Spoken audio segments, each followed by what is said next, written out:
سعيدا كن ثريدا عش بفخر في الحياة لا تبالي فالمعالي بالتحدي لا سواه كن سعيدا كن فريدا عش بفخر في الحياة كن سعيدا كن فريدا عش بفخر في الحياة. الحمد لله على نعمائه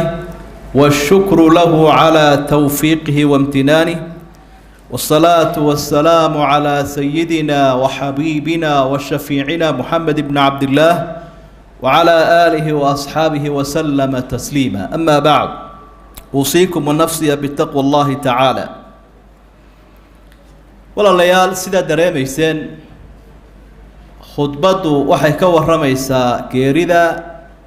iyo inaynu xusuusnaano una diyaar garowno. casharkaasi aad buu muhiim u yahay. khudbadii rasuulkana wuu ku badnaa sala allahu calayhi wasalam. waxaanu akhriyi jiray suuradaha geerida ka warrama sida suuratu qaaf oo kale. arrintaa waxaa sababaya waxaynu ku dhex jirnaynu ognahay. waxaynu ku dhex jirno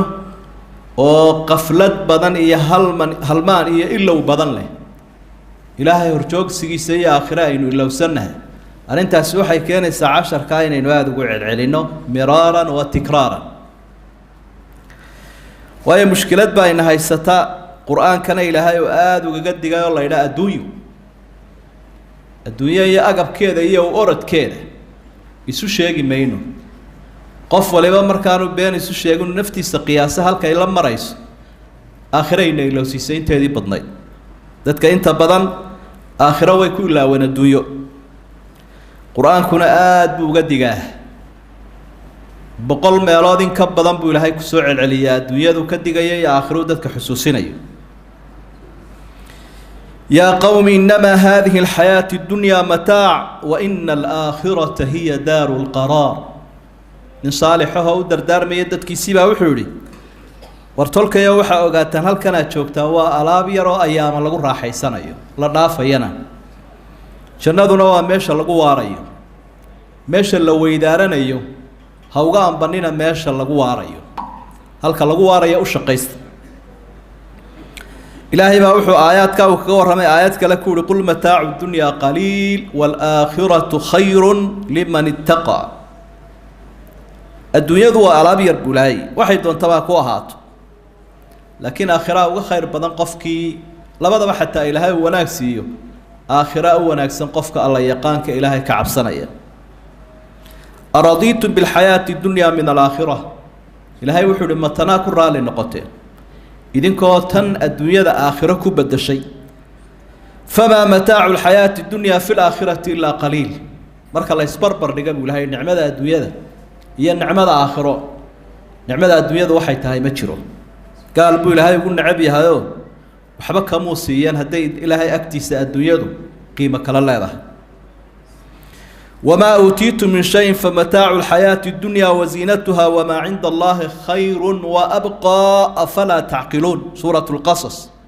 waxaan idin siiyey buu ilahay waa raaxa yar, wax yaroo bidhaamaya wey oo bilic leh oo aan asal ahayn oo isbedelaya. waa dhalaalkeedii. ilaahay agtiisa waxa ahaadayna wuu khayr badan yahay waanu waaraya.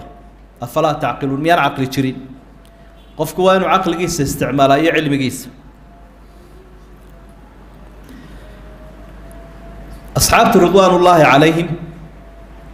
nabiga calayhi salaatu wasalaam casharka aada bay uga qaateen. iyagoo inaga cilmi badan oo inaga cibaado badan oo inaga cabsi badan haddana qalbigooda kama bixi jirin siduu inaga uga baxay. cumar ibnu khadaab allaha ka raali noqdo waa maqaaladii imaamu lbukhaari uu lahaa ayuu isaguna leeyahy. waxa odhan jiray yuradidu daa'iman aada buu ugu celcelin jiray had iyo jeer. wuxuu odhan jiray kula yawmin yaquuluuna maata fulaan wamaata fulaan wasayaati yowmun yaquuluuna maata cumar. walle maalin walba waxbay kuu sheegaya hebel baa dhintay hebel baa dhintay hebel baa dhintay. cishada damuumaa la odhanayaa buuhi cumar baa dhintay. dee waanu dhintay dabcan innaguna waynu dhimanaynaa. imaam bukhaarina saaxiibkii cabdullaahi bni cabdiraxmaan baa loo sheegay oo la yidhi maanta cabdiraxmaan baa dhintay. gabay buu tiriyey macnihiisu ahaa maalinba qof bay kuu sheegeen ilaa warba wuxuu joogaa buui warka u weyn wuxuu joogaa maalintii adiga ku sheegaan. marmarsi oo kuma riyootid iyadoo dhimatay oo lagu aasayo oo dadku faalaynaya sidii odhan jiray nin wanaagsan buu ahaa nin wanaagsan buu ahaa tii waa inaad ifka keentaa si aad u diyaar garowdo mushkiladdaasayna haysata culimmadu salafuna saalix maqaaladahoodii xigmadda badnaa waxaa ka mid ahaa waxay dhahaan man tacallaqa qalbuhu bidunya lam yajid ladata alkhulwati maca allah qofka qalbigiisu adduunyada aada ugu xidhmo ee iyaduun ku buuxsan ma helo macaanka laga helo ilaahay oo lala gooni noqdo subxaanahu wa tacaala la gooni noqoshada ilaahay lala gooni noqdo macaan bay leedahay iyo wehel waman tacallaqa qalbuhu billahwi lam yajid ladata alunsi bikalaami illaah qofka madadaalada iyo heesaha iyo demdemta iyo ciyaaraha qofka qalbigiisu uu ku xidhmana waxaa ka luma macaanka iyo wehelka kalaamka ilaahay oo kalaamka ilaahay mana fiirin karo mana dhadhamin karo mana akhri karo waman tacallaqa qalbuhu biljaahi lam yajid ladata tawaaduci bayna yaday illaah qofka isagana qalbigiisa uu ku xidhmo kursiga iyo madaxtinimo la doono iyo kaambeynkiisa iyo ku buuxsanaantiisa qofkaasi ma helo tawaaduca macaankiisa ilaahay hortiisa la tawaaduca subxaanahu wa tacaala tawaaducaasaa ka luma waman tacallaqa qalbuhu bilmaali lam yajid ladata aliqraadi lilah qofka qalbigiisu xoolaha uu ku xidhmana wuxuu waayaa macaanka laga helo amaahinta ilaahay kol hadduu adduunka ku qufulmo maskaxdiisu ku qufulanto wuxuu iska ilaawaa inuu ilaahay wax ka amaahsado fursadda ka faa'iidaysto waman tacallaqa qalbuhu bishahawaati lam yajid ladata alfahmi can illaah qofka shahawaadku ay ka bataan maqalka aragga dherega hurdada hadalka hamadda waxaasi baahidooda is idhaahda ku raaxaysana inuu ilaahay wax ka fahmo madoobaad buu qaadaa ilaahay wuxuu sheegayaba ma fahmo waman tacallaqa qalbuhu bizawjati walwalad lam yajid ladata aljihaadi fii sabiili illaah qofka ubadkiiyo oorida unu orda keligood ee u faruur xidhan ee diin iyo xaqba u ilaawa kaasna waxaa ka luma macaankii jihaadka ma helo waman kahurat minhu alaamaal lam yajid fii nafsihi shawqan ila aljanna qofka ay ku badato yididiiladu sanadkan waxaa samee ka kalena waxaa samee ka shanaad waxaa samee tobnaad waxaa samee halkaasuu ku buuxsan yahay isagana cishqigii jannadaa ka luma iyo camalfalkeedii waa xigmado runtii dhaxalgalahoo ka turjumaya siday u tijaabiyeen nolosha quruxda badnayd ilaahay subxaana wa tacaala si uu inoo cabsi geliyo dareenkaa geeridana qalbigeenna ugu abuuro wuxuu soo bandhigaa qur-aanka dhexdiisa suurado dhowra geeridu iyo muuqaalka uu qofku leeyahy markuu sii dhimanayo si aada u sawirato xaaladdaa iyada ah muuqaalkaa dhab tahay uu wax kuu taro wuxuu ilaahay soo bandhigayaa fii suurati alwaaqica aakhirkeeda iyadoo qofkii uu sii dhimanayo oo sakaraad uu yahay oo isbedelayo oo itaal wax isugu qabtana ma leh dadkii ehelkiisahana waa agjoogayaal arrin kale ma hayaan nafna kuma soo celin karaan falowlaa idaa balaqat alxulquum waantum xiinaidin tanduruun wanaxnu aqrabu ilayhi minkum walaakin laa tubsiruun falowlaa in kuntum gayra madiiniina tarjicuunaha in kuntum saadiqiin markay naftu gaadha buu ilahay yihi kalxamaha idinkuna arrin kale aydaan haynin saasuunu eegaysaan aniguna isagaba aan idinka dhowahay waydaani arkaynine haddii aad tihiin kuwa aan aakhiro la abaalmarinaynin waa idinka ilaawe maxaa u soo celin weyda nafta haddaa arrinii itaal haysaan reer hebel madax hebel dhakhtar hebel isu wada taga oo waa eegaysaan anna waan eegayaa waydaani arkayn buu lahay meesha waxa ka socda marka anaa u taliyay idinkuna arrin ma haysaan waa muuqaal ilaahay uu doonayo qalbigeenna inuu ku dareen geliyo mar kale fii suurati alqiyaama aakhirkeeda arrintani qiimaha ay leedahay baa mar kale ilaahay uu noo soo baldhigayaa waxa uu leeyahay kalaa idaa balaqat itaraaqiya waqiila man raaq wadanna annahu lfiraaq waltafat isaaqu bisaaq ilaa rabbika yowmaidin ilmasaaq kalaa idaa balaqat itaraaqiya kalaa ha iska daayaan waxay wadaan maxay kaga ordi idaa balaqat itaraaqi markay naftu kalxamaha soo gaadho waqiila man raaq ee dadkana ay kaga ururto wariyaa daweeya waar kii yaasiinka ku akhri jira u yeedha ha gunaanadee waa dhakhtar hebel baa dhakhtar hebel ka fiican waar xaggaynu waa carnaa dayuuradu saarnaa mar raaqin waxaasoo dhan baa ku ururaya waar yaa daweeya ninka nin loohan weyn yahay buu lahaa xoololahoo madaxoo waxaasu ahaaye mar raaqi bal yaa daweeya wadanna annahu alfiraaq qof weyni wadkii waa yaqaana isaguna uu dardaarmayo sidan yeelo saasaan ahaa isaamaxo waxaas u akhriyaya isaguna uu garanaya xaaladdaa iyada ah wadanna annahu alfiraaq inuu allaystu aakhiro u socdaa buu isaakaasina gartay xaaladdaa iyada ah baa ilahay uli waltafat isaaqu bisaaq naftiina qaarka dambe ay ka soo baxday ninkii weyna cagaha iskuma taagi karo culimmadu waxay leeyihiin waxaa halkaa loo cabiro ilaahay cagaha u cabiray qofku marka culays fuulo ama cabsi badani uu ku dhacdo ama cadow uu arka caguhu ka cararaa wuu firdhaadaa nafi orod bay kugu aamintaa labadii addiinu ku ordayayba ilaahay baa isugu maray waltafat isaaqu bisaaq labadii cagood baa isku maray bal xaguu cararaya itaalalkaasuu dhigay ilaa rabbika yowmaidin ilmasaaq maanta meesha loo socdaa waa ilaahay reer hebel waa laga yimi madaxnimo waa laga yimi maal waa laga yimi ubad iyo oori waa laga yimid adduunya waa laga soo libnay ilaa rabbika yowmaidin ilmasaaq maanta ilaahay baa loo socdaa nin waliba wuxuu la hortagaba waa arrin cajiiba qur-aanka mar kale ilaahay fii suurati qaaf waxau ihi wajaaa sakratu lmowti bilxaq dalika maa kunta minhu taxiid insaanka qofkiibu toos ilaahay wuxuu leeyahy wajaaa sakratu lmowt sakaraadkii geeridaa yimi xaq buu ku socdaa waana kii aad ka warwareegaysa agaad u weydaaranaysaa maanta mar kale qur-aanku wuxuu tilmaamayaa isagoo xaaladdaa qalbigeenna ku abuuraya oo aada ugu adkaynaya geeridu mararka qaarkood inay kuu soo dhexgeli kartaba geerida yar geeri yar baa jirto oo taweyn tusaale oo aha waa hurdada iyo seexashada waxaynu soo warwareegnaba mid waliba indhuhunbuu isku qabanaya habeenkii wuu seexanaya xagguu maray waxba ma maqlaya waxba ma arkaya waxba ma talinayo waa geeri yar buu galay barsakh yar buu galay caalam aakhiro yar siduu kii ugu jiruunbu hore usii dhaqaaqayaan qaarkood itaal daraduu leeyahy wuuba soo toosi waayayaaba war bal toosiya uu dhintayba allahu yatawafa alanfusa xiina mowtiha waalatii lam tamut fii manaamiha fayumsiku alatii qadaa calayha almowta wayursilu اlأkhraa ilaa ajalin musama ina fii dalika laaayaatin liqowmi yatafakkaruun qofka ilaahay isagaa dila markuu seexanayo qofkuu doonana wuu soo toosiyaa kuu doonana wuu sii wadaa adiguna waad ballamaysaa telefoon baad ku hadlaysaa berrinta waxaa inoo aata shirkaasaynu gelaynaa waxaasaynu kala tuuraynaa waxaasaad akhriyaysa ilaahayna wuxuu ku leeyahy kuu doono sooba kicin maayaba waxay nusuusta qur-aanka ee baabkan ka warramaysa iyo axaadiistu aad bay u badan yihiin ma dheeraynayna ujeeddadeennu waxa weeye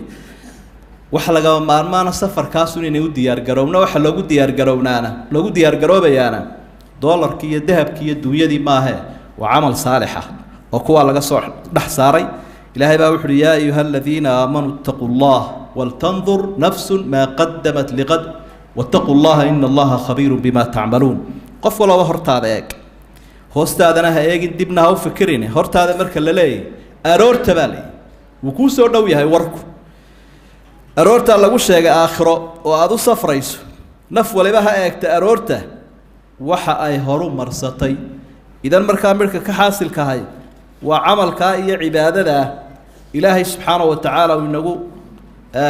abaabulayuuna jeclaysiinayo qodobka labaad aynu qaadan lahayn waxa weeye maxaa ku jira faa'iido in geerida la xusuusiyo dadka qaarkood baaba laga yaabaa inay idhaahdaan wacdiga maa qaybta macaanu laga miiso oo jannada loo sheego oo dadka loo bushaareeyo oo raalli noqoshaha ilaahay oo laga farxiyo maxaa geeri iyo aakhire iyo wax istarasti iyo ku abuuraa naxdin dadka loogu sheegaya dadka noocaasi de waa dadkaynu ka hadlaynay adduunyada u waashay eela ilaahayba geerida ha iga daayay laa samax allah iyo ayuu igu soo wadin geerida waxaa ku jira oo sir ah arrimahan soo socda marka u horeysa waxa weeye min asbaabi sacaada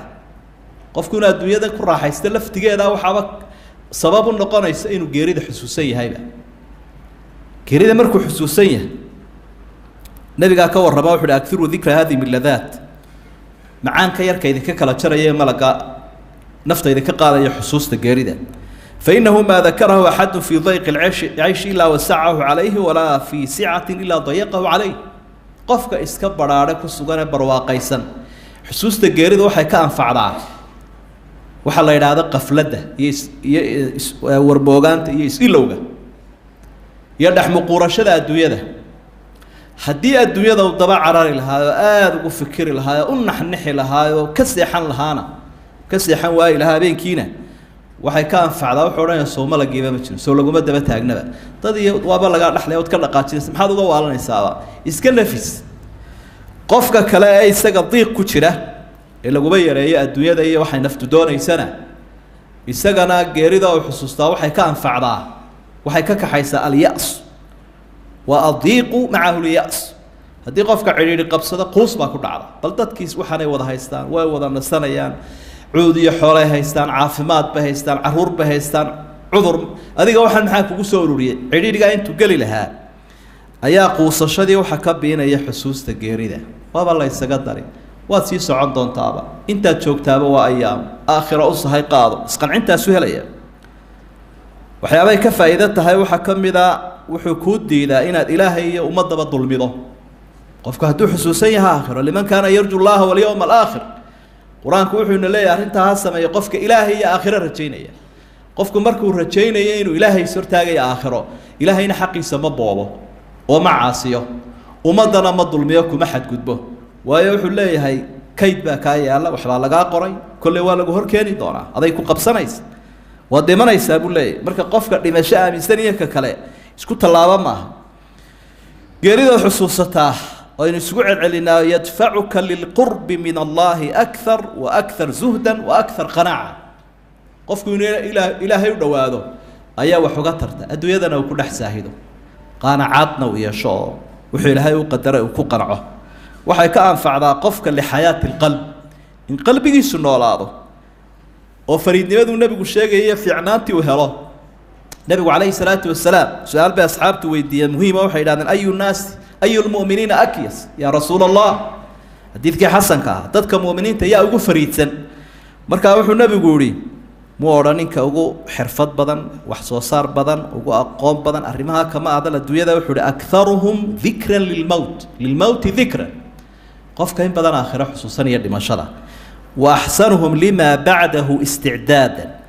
إياك أودي يرجعوا بدن آخر حاجة ده غير ده وحكتم بيا أولئك الأكياس فريدة وكواس قفك فريد كاهي وقفك لما هران كأوها والقلا سأشو النبي كتشو عليه الصلاة والسلام وحولي إمام الدقاق رحمه الله كان زاهد كاها من أكثر من ذكر الموت أكرم بثلاثة أشياء قفك لما شذا حصوص تصدح الرموت بيرهاي كو كرامية ترك الرضا تعجيل التوبة وقناعة القلب والنشاط العبادة إنه لهاي التوبة دق وافتشيو ين قلبي سوحا لسيو كقنعه يعبادة فرعانان يفرحدين وهلا قفك غيرida ilaawna uqiba bi thalathati ashya saddex arimood kuwa cagsigooda ayaa ilaahay uu ku ibtilaaya taswiif tawba wa tarku rida bil kafaaf wa takasul fi al ibada tawbada la seejinaya sawfa dhawaan baan toobadkeeni wali waan iska fiicnay barinta saadama sidoo leeyahay dhibanaya tawbadu seegaya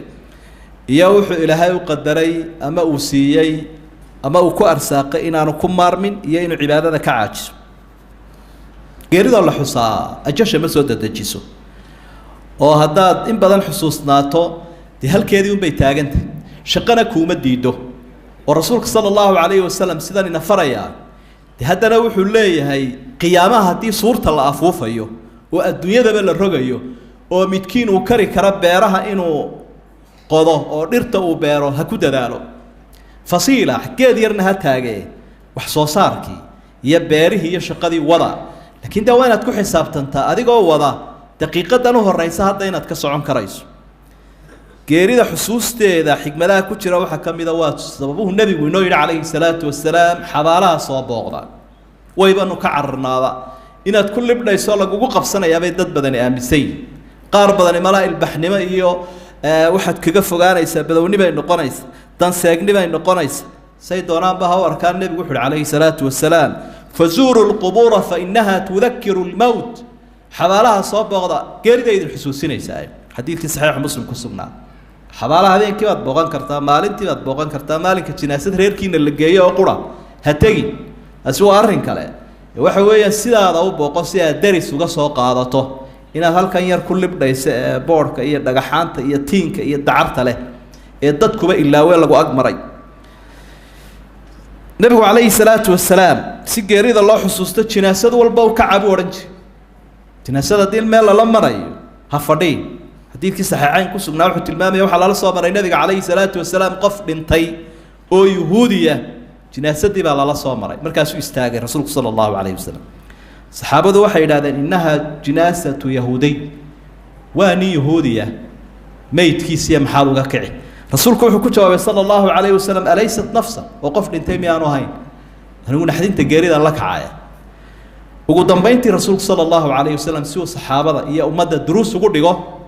مركو قفك آصو اسبدل بو سمين شري كين أنا هين روح هذا في الستات كين مركو قفل آصو بل حضارتك الكاس على إسكاشة كيسنة يكون مرح على جايين مشروع لجلا هذا يقول لك لو إسكابولتي قارو إسكقص لي أنا قار كبرت بابا ودرنا عالم كلا لبوشره قار شادي سيجار بابا بيرجي قات كذا شذا يامبو وأهل لا يارله كل ذلك وحو كتر شوية حكمة دي بينا نفهمين قلب قلل كذا ما لقى قاعد حبال قركيت بالنبي قفردي عليه الصلاة والسلام مركاسا انتو ilmeeyay ilmadu ku badatay waa rasuulkii ilaahay dambiga horiyay dababa ka dhaaf ee jannada uu go'aamiyay ayaa halka maraya intuu in badan ilmeeyay wuxuu leeyahay limithli hada faa'idu ya ikhwani hadithki hasanka walaalayaalow kaasoo kale u diyaar garooba halka u diyaar garooba waxaan isku xusuusinaynaa waxaynu ku jirno aan wax ka bedelo allahumma arina alhaqqa haqqan warzuqna ittibaa'a وأرنا الباطل باطلا وارزقنا اجتنابه ربنا لا تزغ قلوبنا بعد إذ هديتنا وهب لنا من لدنك رحمة إنك أنت الوهاب اللهم إنا نشكو إليك ضعف قوتنا وقلة حيلتنا وهواننا على الناس يا أرحم الراحمين اللهم انصر الإسلام والمسلمين اللهم انصر الإسلام والمسلمين اللهم انصر المستضعفين والمجاهدين في سبيلك في كل مكان يا أرحم الراحمين اللهم ألف بين قلوب المؤمنين وأصلح ذات بينهم اللهم ألف بين قلوب المؤمنين وأصلح ذات بينهم يا أرحم الراحمين اللهم اجعل ولايتهم وولاية جميع المسلمين في من خافك واتبع سبيلك وحكم بكتابك يا أرحم الراحمين وآخر دعوانا أن الحمد لله رب العالمين وصلى الله على نبينا محمد وآله وصحبه وسلم وأقم الصلاة في ساحة